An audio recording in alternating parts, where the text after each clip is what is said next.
welcome to Kankakee Podcast, where we talk about the people and places of Kankakee County. I'm Jake LaMore. Support for this episode comes from Krecioch Engineering and our Patreon supporters like Jeff and Rosa Carroll. You can visit patreon.com/Kankakee Podcast to support the show each month. You're about to hear the fifth installment of Bill Yohnka's Yarn Factory Listeners Storytelling event that was recorded live Tuesday, August 13th, 2024 at Flanagan's Irish Pub in downtown Kankakee. We will hear from 6 storytellers today, including Pete Worth sharing the story of his wedding night gone wrong.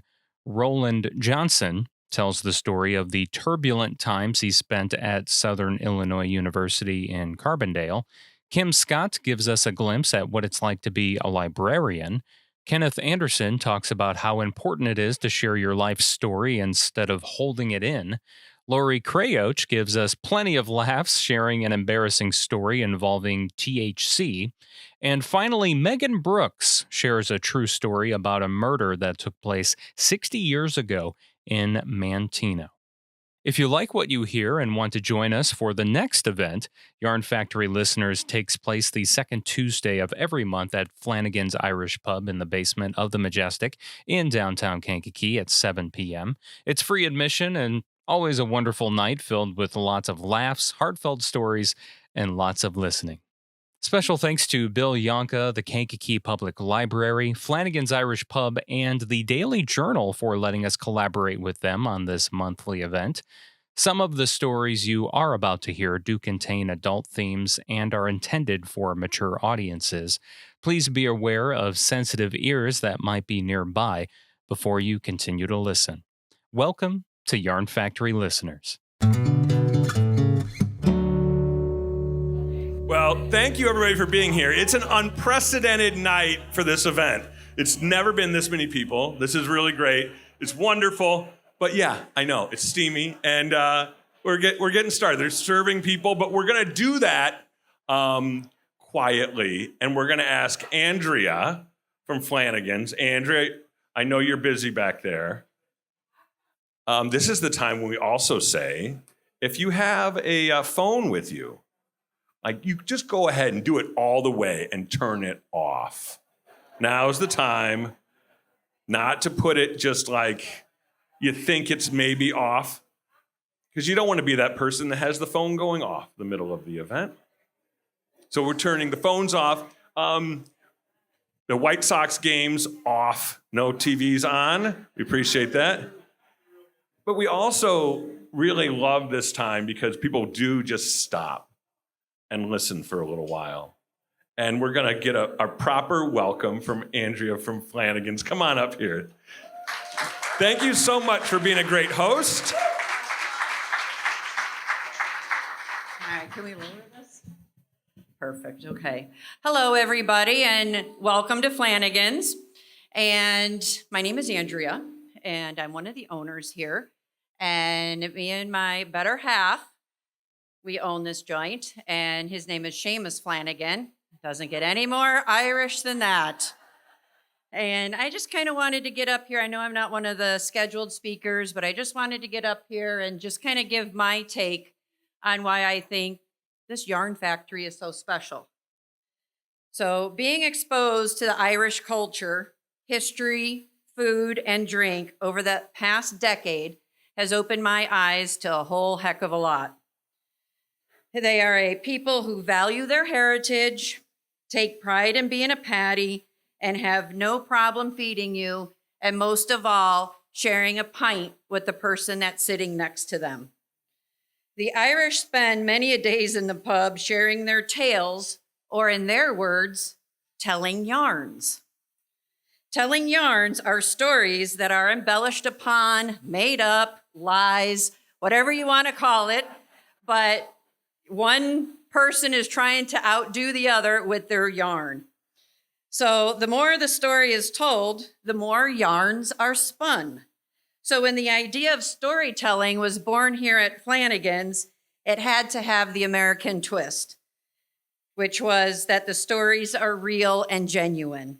But who's to say that telling stories or yarns isn't just a great way of bringing people together? So I'd just like to thank you for your support and the community for coming together for another fun night of telling yarns, hence the Yarn Factory at Flanagan's.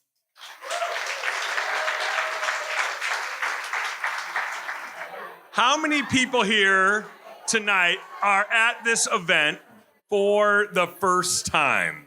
Who's here for the first time tonight? Oh, it's great to see so many first-time people. And this is the 5th one that we've done here.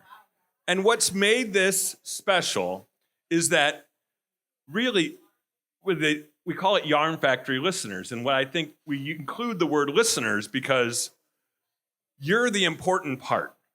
This is what makes it work, is that there are people who are ready to just be still. Donna. You're making it. Okay. Who are ready to be still for a little while and give their attention to the stories and to be able to just let them be presented the way they were intended to. Okay, we're ready though. We're ready for this. People are nodding in agreement. We have 6 storytellers tonight. And the first one I'm really excited to introduce because is something like a Renaissance person. The kind of person who can beat you at basketball. You probably beat anyone here at basketball. And beat them out for a part in a school play. I think that's a combination that doesn't come around all the time.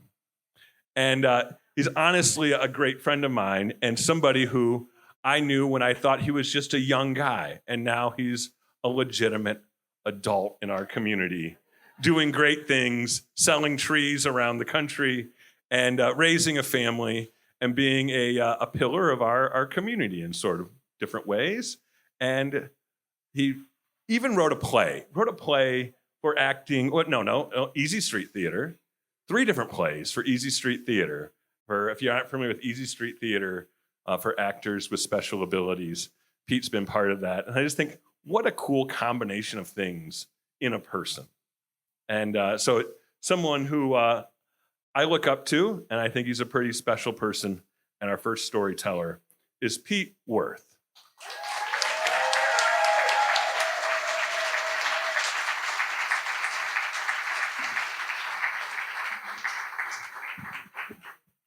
Jeez, now I'm about to cry here over here. We were supposed to start after that. Thank you, Bill. And one more round of applause for everyone at Flanagan's here.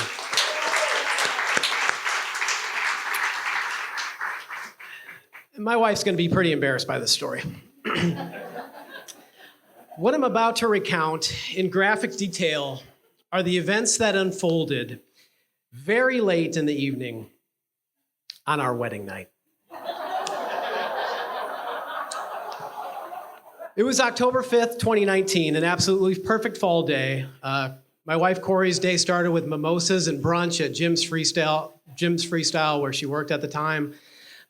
Me and my brothers and best friends had breakfast at Blues Cafe. We went back to our house and hung out. One of my best friends, Kim, she went to CVS to get Trojans and Tums, which all people getting married in their late 20s are going to need for that night. And Corey and I had our first look at the edge of the pond where we got engaged, and she looked absolutely mesmerizing. Wedding unfolded, party bus, pictures, back to my parents where the wedding was. And even though, despite some raindrops falling on Corey's head as she walked down the aisle, the rain held off until everybody was safely under the tent during dinner. It only lasted about 20 minutes. Lupe Carroll was there. He played "Drive All Night" by Bruce Springsteen, one of my favorite songs of all time. So that was also a very cool part of it. So we had a shuttle bus scheduled for out of towners, friends and family. The last one was leaving at midnight, and it was our plan to get on that last bus, see our friends and family off at their hotels, and then be dropped off at our house My brother John was the DJ. He did a great job. It's right there. But we did have one absolute must song. It's a song called Foxglove by Murder by Death. And the clock had struck 12, and Foxglove had still not been played yet. So no Foxglove, but there was a bus driver sitting there waiting for us to get on the bus because there was a bus full of people waiting to get back to their hotel. So luckily we convinced him to hold off the crowd a little bit. We went to John. John cued the song. We danced like there wasn't a bus full of 50 people waiting for us to get back after spending a long day.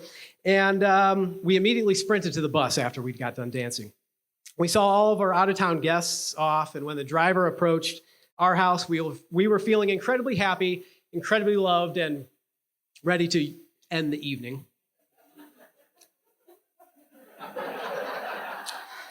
The driver dropped us off at our doorstep, sped away, and we were finally blissfully alone. Corey looked at me with her beautiful hazel green eyes and whispered, "Do you have your keys?"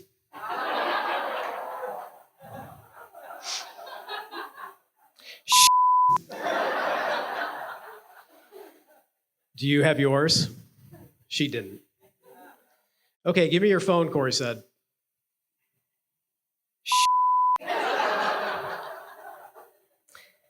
There we were, a little past 1 a.m., stranded in front of our own house, still in full wedding attire and absolutely no way to contact our friends or family. Now I'm going to pause and cut back to the wedding. At my parents' house, the party was still going strong at 1:30. My in-laws, Tim and Robin, were still partying at the reception when Tim noticed 2 missed calls from an unknown number. His phone rang again, and this time he answered. "Hello?" "Yeah, we were just checking on the bride and groom that were walking in the street with nowhere to go. Do you know if they're okay?" Tim and Robin flew inside the house, found Corey's keys and phone, and instantly headed to our house to look for us. When they came inside and only found a lone lit candle, sheer panic, according to Robin, set in. They called every neighbor they knew. My sister and her best friend, they had caught on to what was happening. They drove to Riverview, driving up and down the streets. Bill Yohnka got called. He's riding his bike all around. He doesn't know what's going on. He doesn't even know what he's looking for. No one found us. And Tim and Robin called the cops.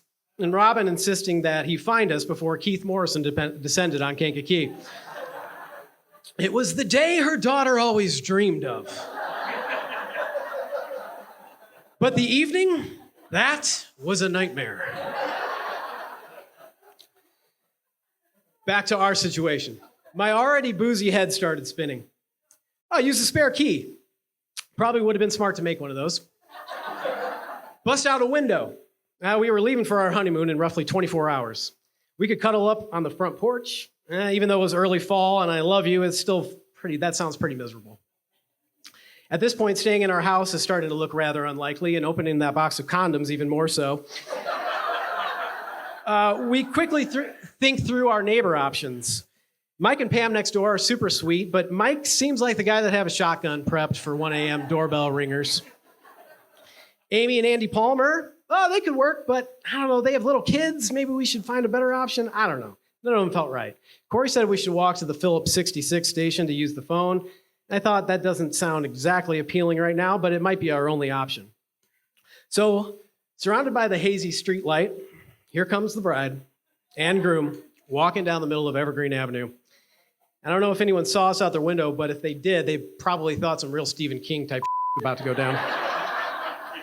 We only made it 2 blocks before we heard voices up the street and a car with its headlights on parked outside of a house. We decided we had to approach the car and see if we could at least borrow one of their phones. In it, 4 people were waiting for another person to come out of the house. Despite a bride and groom that were complete strangers knocking on their door at 1 a.m., they were actually super nice. And they let us borrow their phones. Somehow the fact that we both knew Jake Collins from Tiny Tap came up. We called Corey's dad twice.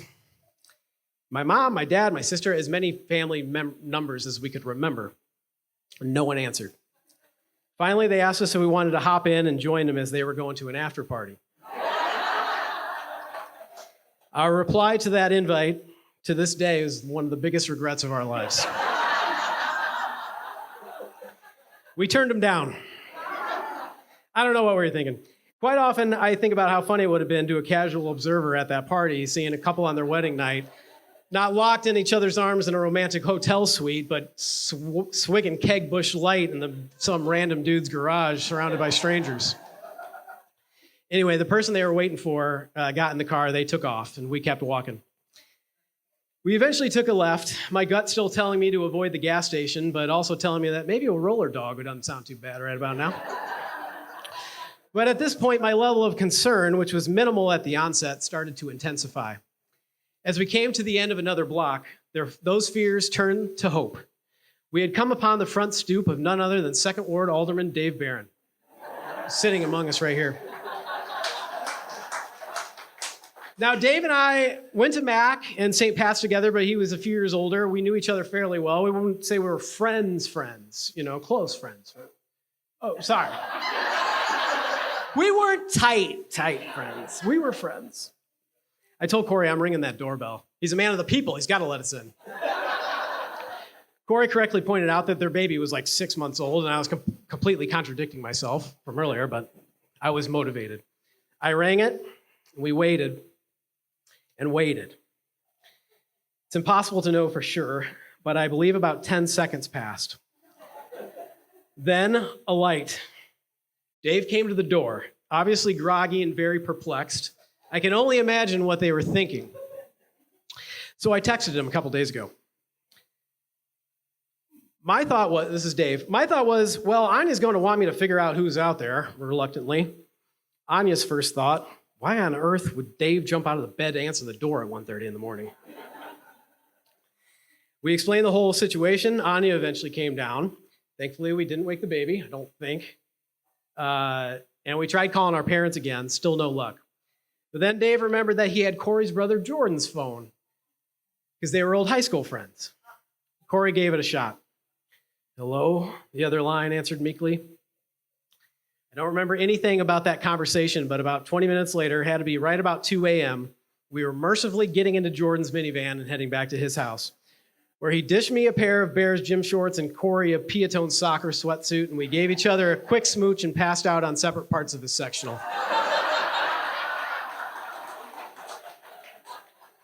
We woke up the next morning at 8 a.m., hopped in Jordan's car, drove to my parents' house, the whole time thinking about everyone was going to die laughing at our stupidity. Very wrong. We entered the house, and immediately my sister emerges from the hallway, starts bawling her eyes out, and gives us the biggest hug she's ever given us in her entire life. You guys were okay. We were looking for you all night. What the hell? How'd you find out about that? Corey, you need to call your mom. She is 100% convinced you have been kidnapped. And she has been at your house since 2 a.m. Corey calls her mom and tells her that we had very much not been kidnapped and we were heading home right then. So we got back to our house about 10 a.m. in the morning. There are my brand new in-laws. Tim's right here. He's probably living through some trauma. Sitting in the middle of our living room, still in their wedding clothes from the night before. They had been sitting there waiting for us for 8 hours. Shortly thereafter, my parents arrived after having done a mini search of their own in the morning. We all breathed a huge sigh of relief, and everyone went back to their respective houses to get some damn sleep. And so no, our wedding night didn't quite turn out as we had originally planned. But if it did, I sure wouldn't be telling any of you about it.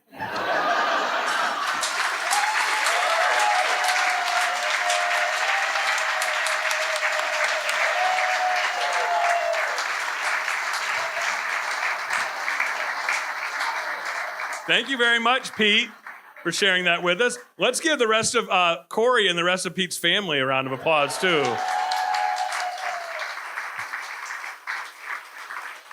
There were some stressful moments, very stressful moments. Our next storyteller, speaking of people I've admired for a long time, someone who moved to Kankakee when he was 13 years old. I met him years and years after that But you ever meet people when you meet them and they're talking to you and you realize, oh, they've got a lot. They've got stories to tell. And the vast variety of things that Roland Johnson has done in his career are pretty amazing. And then to have another aspect, another chapter of his career that was later in his life where he made such a huge impact at the Kankakee Public Library. That's when you guys cheer, right? That there will forever be a teen center at the Kankakee Public Library named for Roland. And I think it's a real big honor that he's sharing his story with us tonight. Let's welcome to the stage Roland Johnson.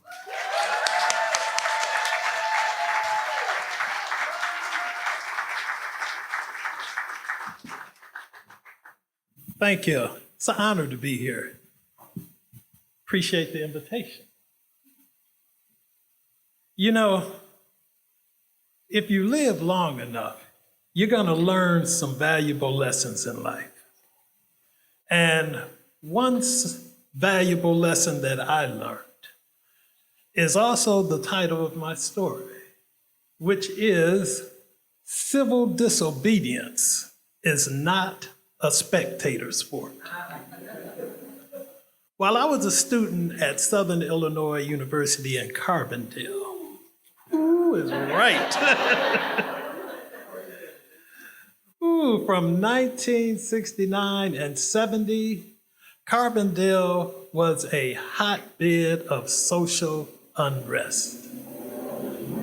It started with the burning of the oldest building on campus, affectionately known as Old Main.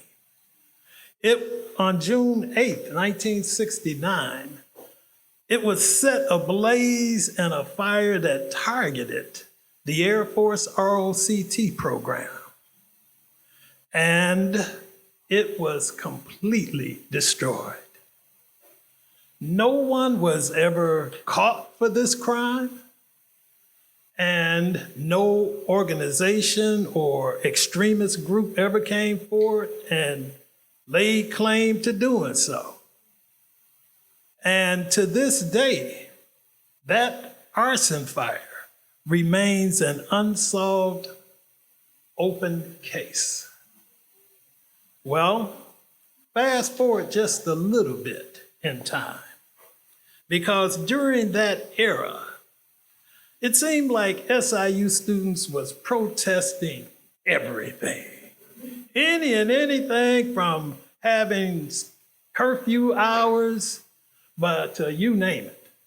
But the main thing that was an issue of content, seems like for every student, was the Vietnam War, the military draft, the Vietnamese Studies Center that was on campus, and the university's expenditure of funds. Among the leading voices of student protests was a student named Dwight Campbell, who was elected in 1969 as the first Black student body university president. And Dwight was a genius, ahead of his time in many ways. He could educate, motivate, and organize students in a way to get things done. Dwight Campbell challenged the university president. And when he testified in the Illinois House Subcommittee on Financial Practices at SIU, I could only see the president's face. Who would dare question a $1 million mansion that I'm building? But why, Mr. President, do you need a mansion with a heated driveway in Carbondale? Huh? That place is known as Little Egypt. The state legislator didn't too much care for the university's response because, as it turned out, SIU did not get it approved by the Higher Board of Education to construct this mansion. And the university just blatantly said, well, hey, why are you concerned? I didn't use any state appropriated funds. Well, when the questions came up as to, well, what money did you use? That made matters all the worse. Because eventually that same year, the Illinois Board of Higher Education met in Chicago and rendered a vote of no confidence in Delight Morris as the operating head of Southern Illinois University. Now, this is the good old boy's polite way of not firing you, but allowing you to retire with pension intact. But on campus, protests intensified, especially as rumors circulated that this Vietnamese Studies Center that's located in the heart of campus is actually funded by the CIA and was used to train covert operatives. It also was upsetting to learn that the money used to build this $1 million mansion was from grant funds that could have been used elsewhere or that wasn't used from students that flunked out of school. You get a 1-year grant and you only spend 1/4 of it, what happened to the rest? Well, at any rate, the state legislature, the city legislatures, and the university all felt the storm that was coming. And they got together and developed a plan of action to deal with civil unrest. This plan included equipping the university police with riot gear and tear gas. It also included increasing the number of university police officers and giving them a contingent of student informants to work with.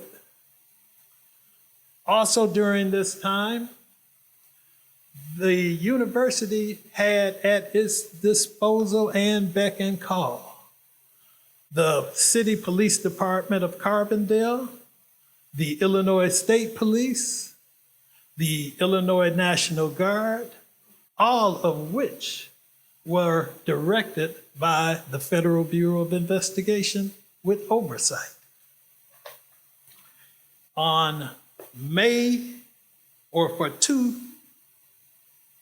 7 days in May, a solid week, Carbondale exploded right after the learning of those students that were killed at Kent State University.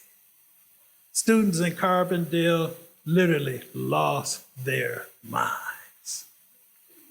A protest group of over 5,000 students descended upon the Vietnamese Studies Center and Woody Hall, which was then the seat of financial operations of the university. But don't get it twisted. This action plan that they put together to deal with civil unrest was no joke. By the time they got through cracking heads on campus, every one of them 5,000 students relocated their base of operations to downtown Carbondale. They blocked off the intersection, the main intersection of roads coming in and going out of Carbondale. You could literally feel the tension in the air. And from where I was seated, from my vantage point, on the front porch of a nearby house, I could see everything from what I thought was a pretty safe spot. Eventually turned into being right smack dab in the middle of the hitting the fan. For out of nowhere, it seems like a whole squadron of Illinois State Police vehicles assembled on Main Street, Carbondale, 3 abreast, and who knows how many cars deep. And behind them stood way over 100 state police troopers in full riot gear. They had on these moon-shaped helmets fitted with gas masks. At their breasts, they had riot shields. And in their hands, they had those long head-cracking batons. It was like a scene out of, hey, this is too good to just get up and leave, but something told me, hey, this ain't a good spot to be. But I stayed and I took it all in. And as if on cue, every last one of those police vehicles hit their lights and just stood there flashing them lights. And them troopers behind them had attention. Now I'm thinking, well, maybe they giving these protesters a final chance to disperse and go on about their business. But boy, was I wrong. Them lights was the cue for them to charge. They hit the gas and commenced to throwing tear gas out of all the windows as they barreled through that intersection of protesters. And them troopers that was on foot behind them, they charged up the streets, cracking every head they encountered.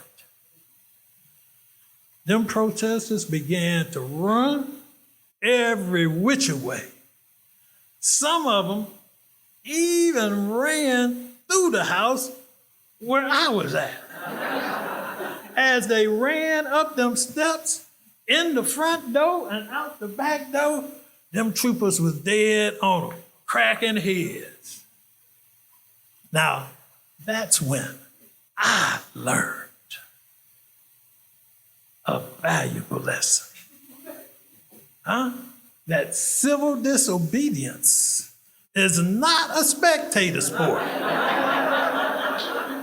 And this scar from that nightstick that cracked me in the face is a reminder of a lesson well learned.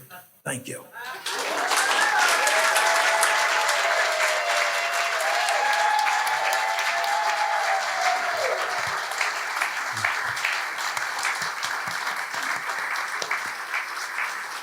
Thank you so much, Roland. Let's give Roland a big round of applause. Thank you, Roland.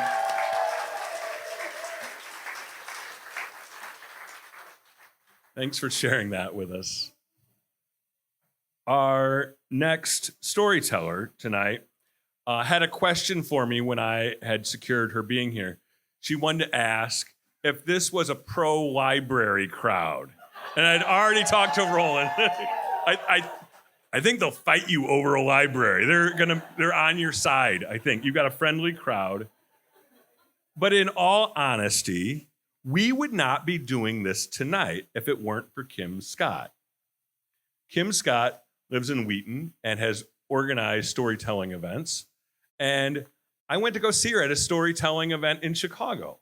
My first time I went to one and made connections there and talked to people and loved it. And people were, I was thinking, what's going on here? This is just people telling stories and people listening. This is what I want. This is my medium. This is great. And I think people in Kankakee are ready for this. And I'm glad I was shown that we were right. We are ready for something like this. And Kim is a third-generation librarian and a great storyteller. And we want to welcome her to the stage, Kim Scott.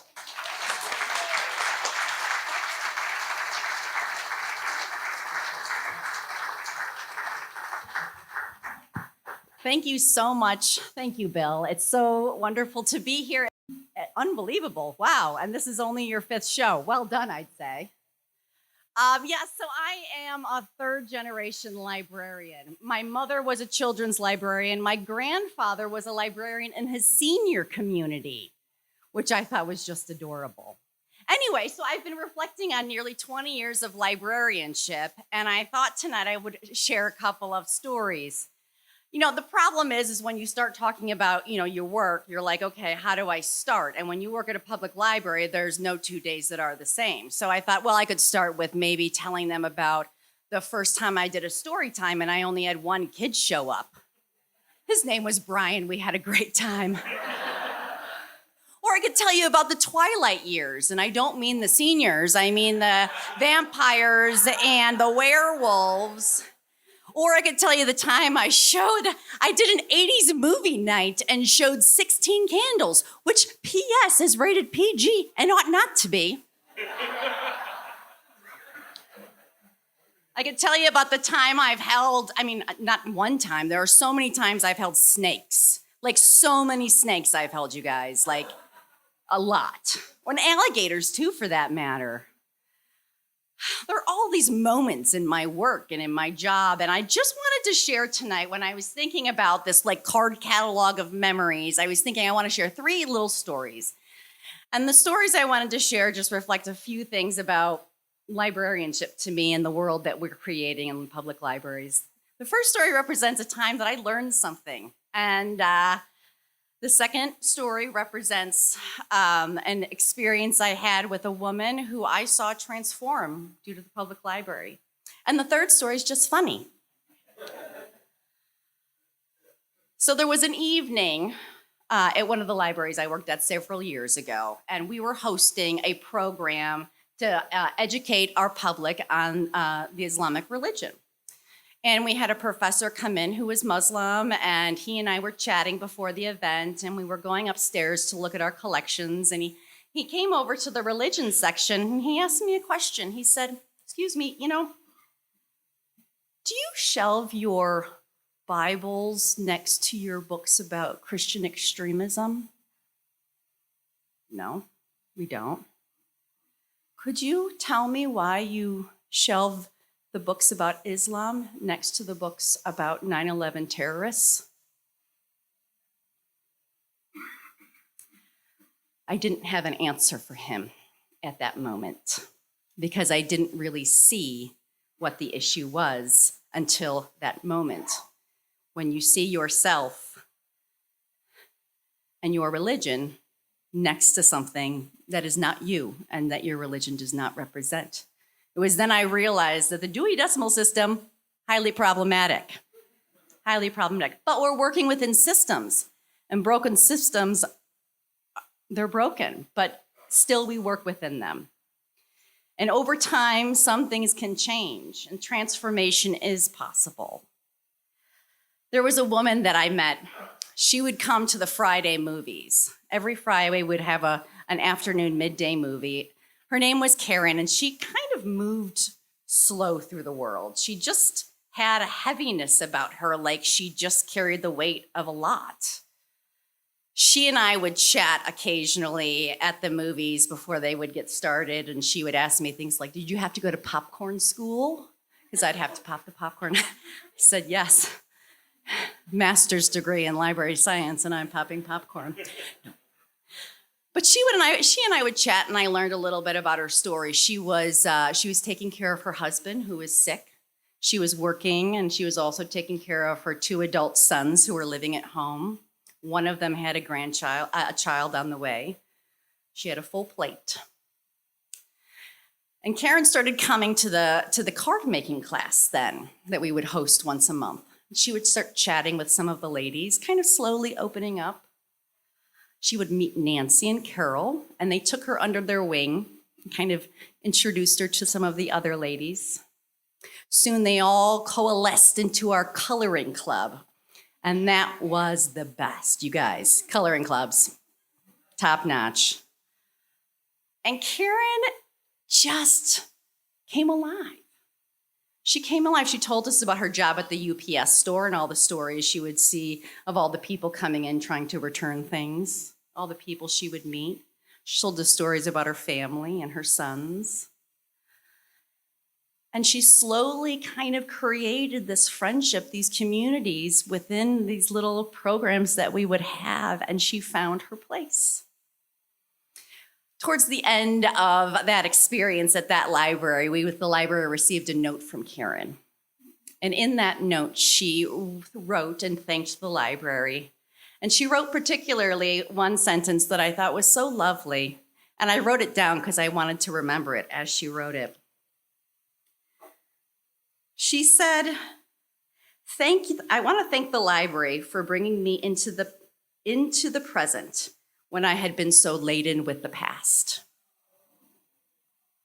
And so I think about, how we can discover ourselves, right? Who we meet, how we grow, how we learn, and the things that we learn about ourselves. And then we learn about some of the things about other people, which are weird. For example, on a Friday night, we were open till 9 o'clock until recently, and Friday nights at the library, that 5 to 9 shift, woof, it is slow. In this particular shift, we had a few people milling about, and then we had this flurry of teenage boys come up on the second floor, and I saw them, and I thought, teen boys on a Friday night at the library, this'll be fun. Suddenly, without any warning, there was this surround sound, and I'm going to make the sound now, but I want you to imagine it as it was intended. The sound was something like this. But more pleasurable and more pornographic. All of a sudden, this ginormous pornographic moaning is everywhere on the second floor. I hop out of my seat and I'm like, be cool, Kim, be cool. And I'm walking fast, but not urgently, but kind of fast. And I see how the teen boys had kind of pocketed over here, and I go up to them and I'm like, hi, is this you? No. And I go over and there's another group of teen boys and I'm like, is it you? Hi guys, was this you? And the moaning stops. And I'm like, okay, maybe it's, and then it starts again. And it's just 2 minutes, but it's 100 years, you guys. It's 100 years of loud pornographic moaning. And I can't find the source. And so it stops and it starts, and I pivot to the fiction section, and then I'm bustling around to mysteries, and suddenly I hear it from the romance paperback aisle. There is a giant speaker. So I go and I'm like, well, whoopsie-daisy, here we go. Grab the speaker off the shelf and I bring it back to my desk and just turn it off. Because, who's going to want their speaker back? They're going to have to come and get it. A few minutes later, one of the sheepish teenage boys comes up and says, excuse me, that was my friend's speaker. And I'm like, oh, was it? Well, I'm going to have to give the speaker back to the owner of the speaker. I'm not going to be able to give it back to a friend. He said, okay. And he walked away. A few minutes later, he came back. This time, he had a ball cap pulled all the way down over his face. And I am loving every minute of this. I want you to know. And he comes up and he says, all right, it was me. I was the person who did that. And I looked at him and I said, well, that was embarrassing for everyone, wasn't it? Let's not do that again.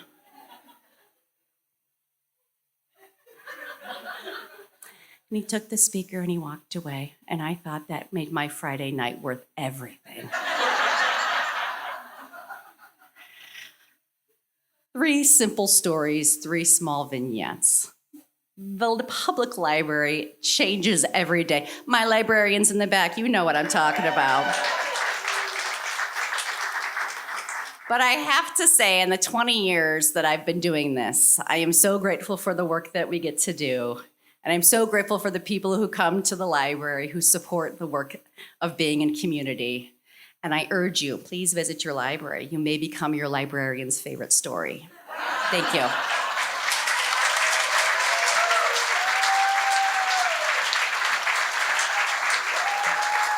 Thank you, Kim. Let's give Kim a big round of applause.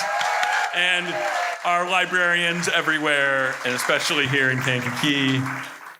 Now is the time when you can talk over me. I'm fine with that.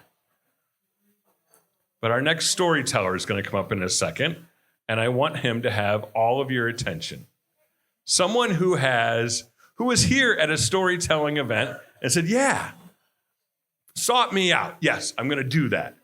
And I'm so glad we reeled him in to come back and tell a story. I love the people you meet doing this. Some people I've known for a long time. Some people you just meet for the first time. And I love the combinations of things. You think we make stereotypes where you say, someone is a truck driver. This is what they're like. Someone is a foodie. This is what they're like. And you never see that Venn diagram where the foodie and the truck driver are there's a spot in the middle of that. And that's our next storyteller. And it reminds you, okay, don't be so quick. Don't be so quick to judge. Well, let's make a warm welcome to the stage. Somebody who's from the south suburbs, grew up there, had a dad who was a post worker, mom was a nurse, and he's doing his thing, and he's a gamer. Let's welcome to the stage Kenneth Anderson. Give him a big warm welcome.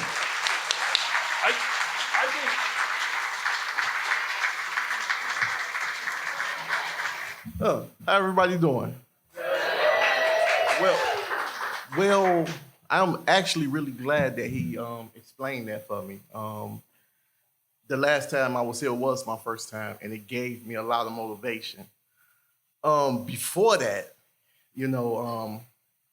37 and everything, understand life has a lot of obstacles and challenges, and you have to be extremely strong. And life will beat you down. And not only it'll beat you down, it'll beat your friends and family down too.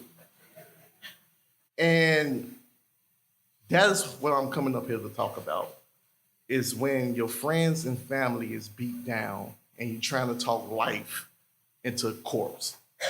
It don't work. So I remember two of my closest friends,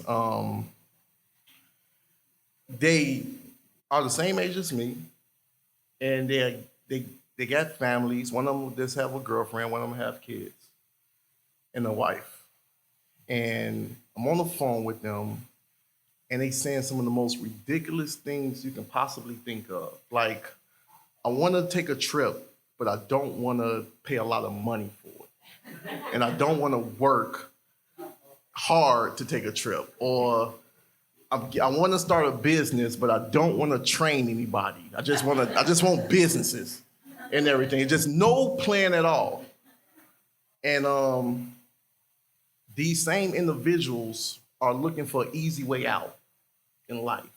And that's not what life is and everything.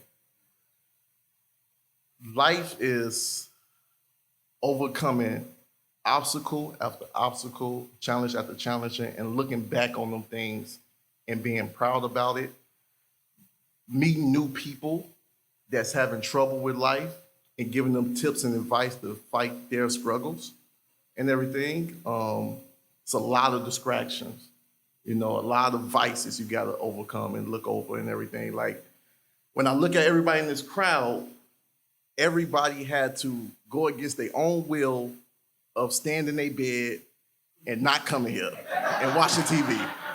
You had to go against, when it comes to eating healthy, you had to drive past 5 Burger Kings, 10 Wendy's, and 20 Chick-fil-A's and everything. And that's discipline. That's great and everything. The simple fact that you made it here, the simple fact you're around other people with life, made me understand the importance of sharing stories and everything. And that's what this place did for me and everything. It really really put a battery in my back and everything. And I ain't gonna lie, when I came up here and I heard the people before me story, I almost left. Cause their stories was amazing. And it was upbeat, and I was like, what the hell am I thinking with this serious that I'm about to come up here with? And I was about to leave. I was like, I'm done.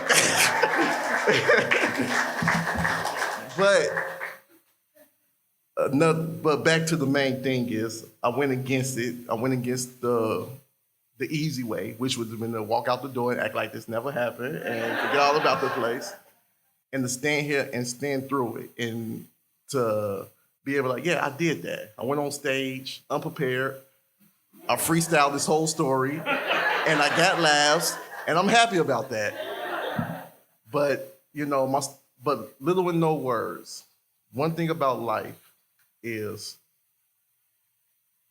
everything is not meant for you to fight by yourself. All challenges. It's not designed for you to do it by yourself. And in a lot of cases, people tell you, like, keep things to yourself, don't tell your stories. And those are terrible ideas, because that's what life wants you to do. Because without help, it's easier to beat you down. So always talk to one another.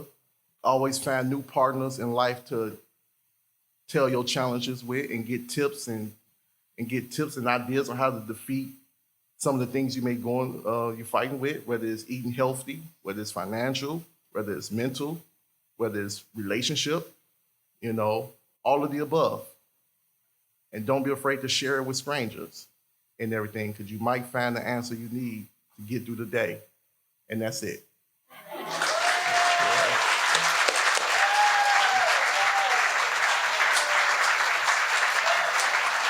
Thank you, Kenneth.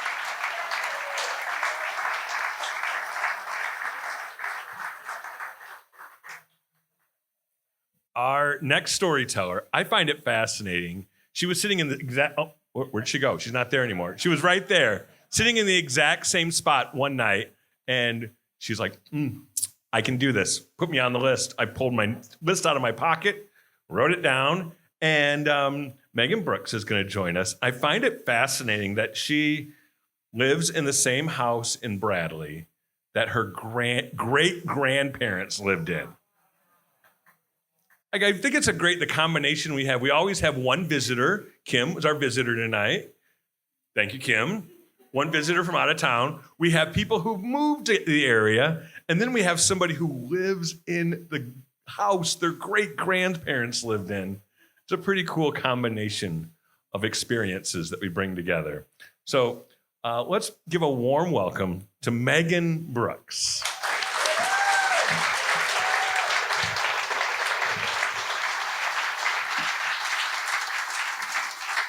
Thank you. Hi, everybody. Just motion to us. Okay.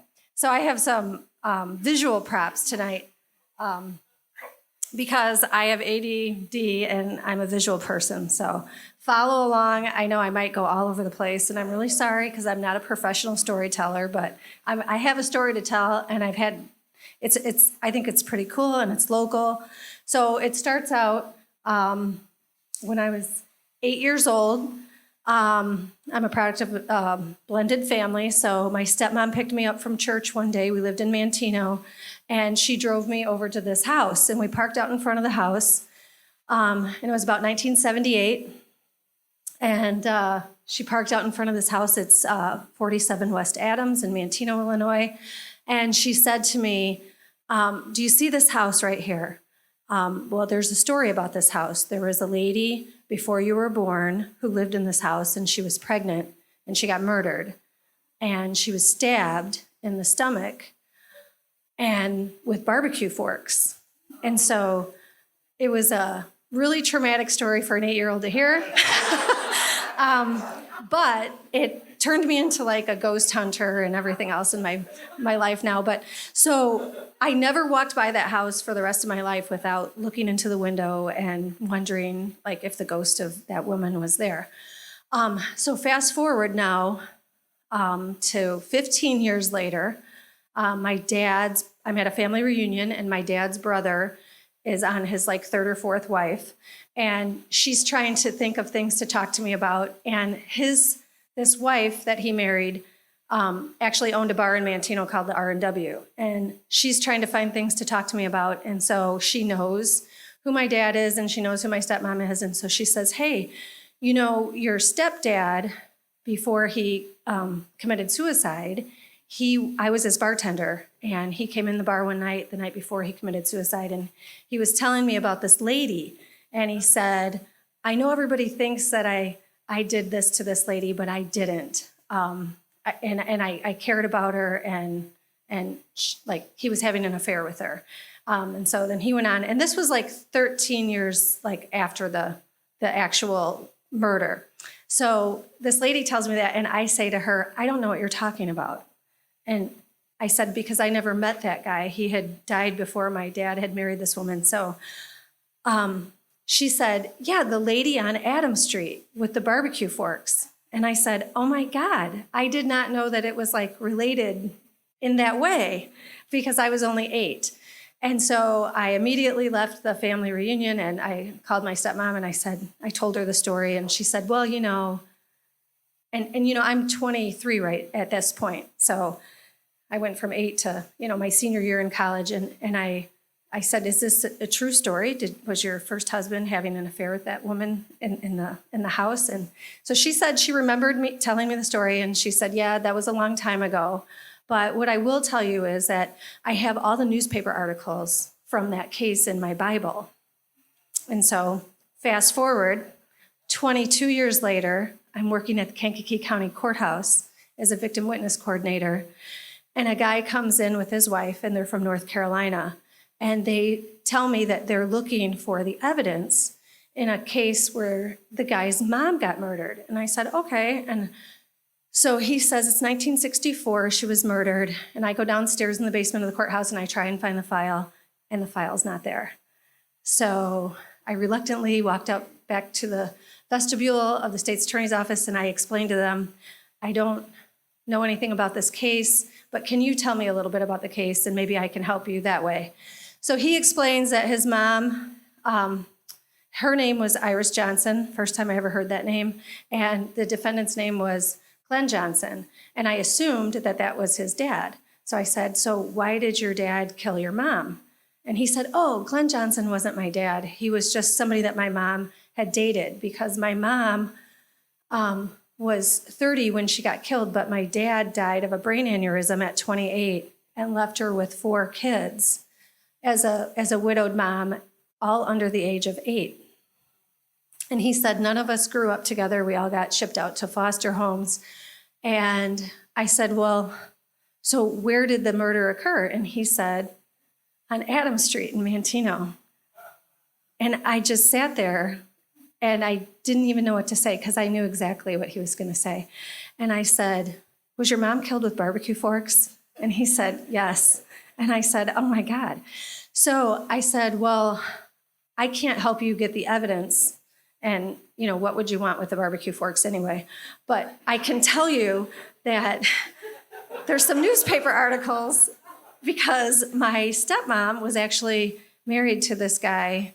And he said, was your stepdad a police officer? And I said, yes. And he said, well, the reason why I wanted the evidence is because both suspects in the case are dead. And I just thought, I know there's no statute of limitations on murder, but I wanted to know if I could get the evidence. So I couldn't give them the evidence, but I told them about the police articles. They left the courthouse that day. They went to the library, so it ties in our library story. And they got all of these newspaper articles, including the autopsy, and they brought them back to the courthouse to show me because there was a connection there. There was a human connection. And the crazy part of the story is, so there's the last picture. We're friends now. Me and Bob Johnson are now friends, but he gave me a picture of his family. That's his mom and dad, and those are the 4 kids. That was the last picture that was taken of them. And that's Iris Johnson at the top. She was the murder victim. And those are all the headlines of the articles. But the crazy part is, it was the last part, which is the next photo, is I looked at, he brought this is the police officer back in '64 holding the murder weapons up, which you'd never see today. he's holding the barbecue forks up, and I look down at the inscription below, and it says William Dauberfell, who was a bailiff. He had been a Kankakee County Sheriff's deputy, but currently in 2006, he was a bailiff at the courthouse, and he was 82 years old, and he was literally having his last day at the courthouse working, and he was there, the guy in this photo. And so I said, hold on, Bob Johnson, let me go get Phil Dauberfeld. And they had a little reunion. And till this day, Bill Dauberfeld has passed on, but I'm still friends with Bob Johnson. And I guess the moral of the story is they didn't get what they came for, but they did get some closeness to their mom that they never had before. So that's my crazy story.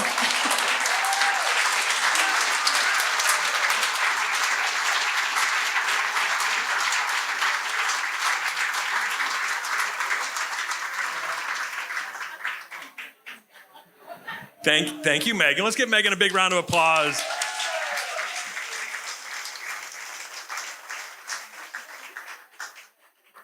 I've known Lori for I've known you for 15 years? 15 years or so. It's awful. I've known Lori so long, I had to just whisper to her, wait a second, how do you say your last name, Lori? We've never said last names. Why would you say last names with people sometimes? You know them. Lori Krecioch is coming up. She moved to Kankakee County when she was very young, 1977, and has spent her life here as a counselor, as an educator, and has a unique life experience. Let's give her a big round of applause for Lori.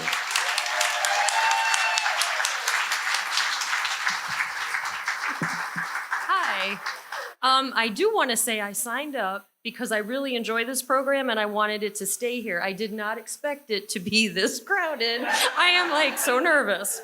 All right, so my story is I am a pessimist, right? And I am proud of that status. I think things are gonna go wrong, and oftentimes they do.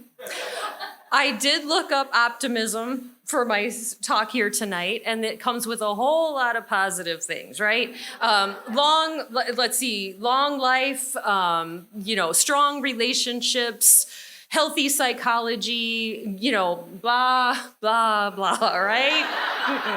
So then I looked up pessimism. I'm like, well, there has to be some positives to pessimism. And it was you're prepared. And I'm like, well, not really. I'm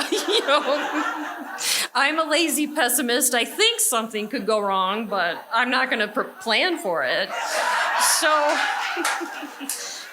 So I will say this, personal experience. The pessimism helped me as I was growing up to say no to peer pressure, because I was no, especially when it came to things like drugs. I grew up in the 70s, early 80s. We didn't have DARE, but we had after school specials. We had, let me think, it was these horrifying documentaries about people who would plunge to their death off of a building naked after doing PCP, all of these things. So you didn't have to get me. I was no, why would I even try that? I am going to be the person that is the reason there is no, we don't do that. You remember what happened to Lori, So, however, I have on occasion been under the influence. And one of the times that comes to mind, I should say both times were unintentional, was at my grandfather's wake. I suffer from migraines. My mother gets stress headaches. So this wake is up in Orland Park. We live here. And I drive with my mother, and I don't take anything in case I'm going to get a headache. I didn't bring anything. But she had some of her medication. So I start to get a headache, and I tell her, and she's like, well, I have some medication. And I'm like, okay, I'll take one or two. And this is my grandfather's wake.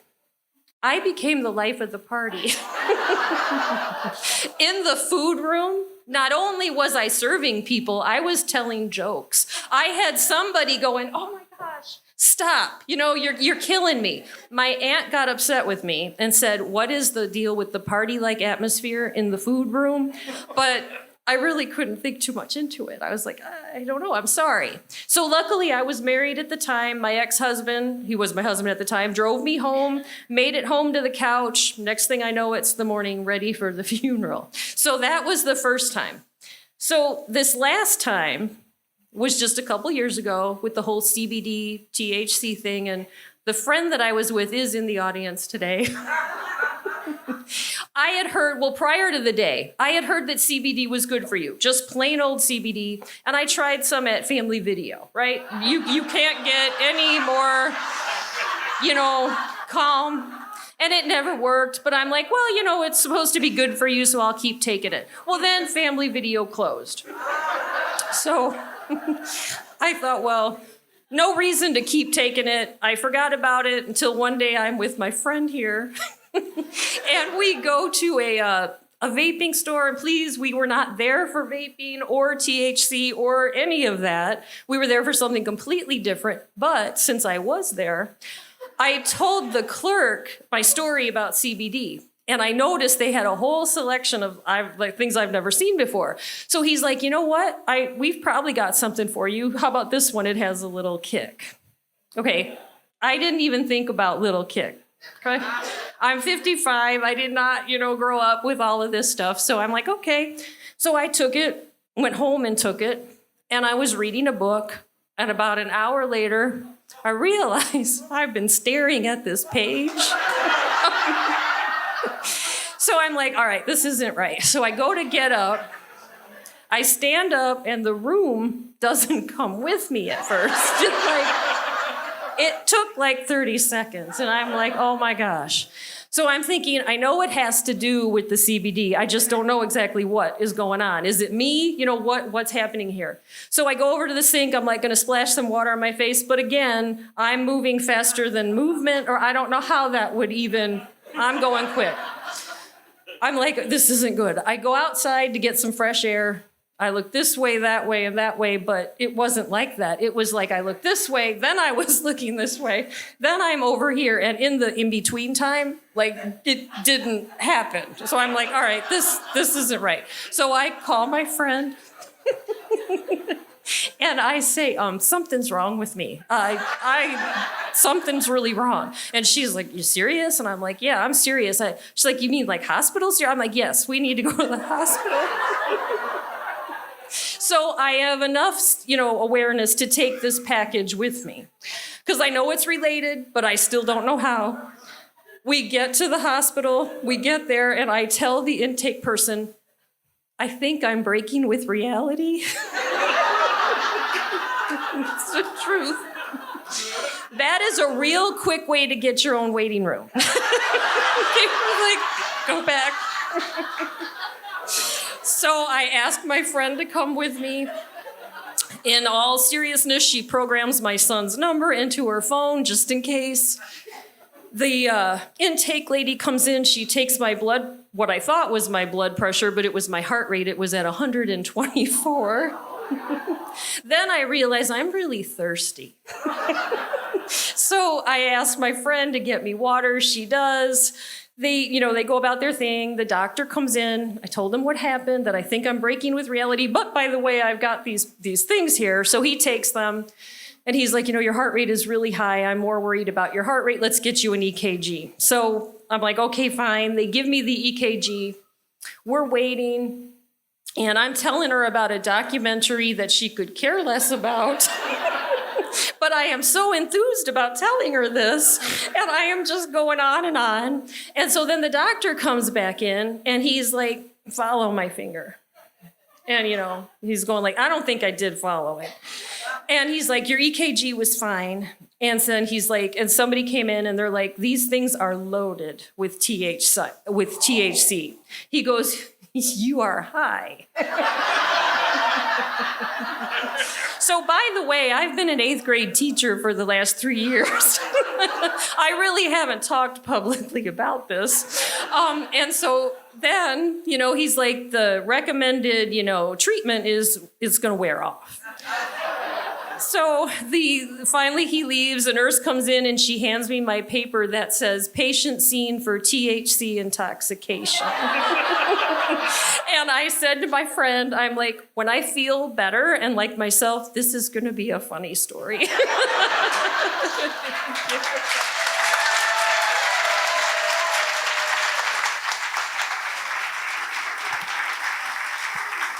Thank you, Lori. Give Lori a big round of applause. That's. I don't want to say that's great. That's something. That's something you experienced. Thank you to our friends here at Flanagan's for hosting this. I hope you enjoyed the gifts, the people who got gifts tonight. Thank you very much, Andrea.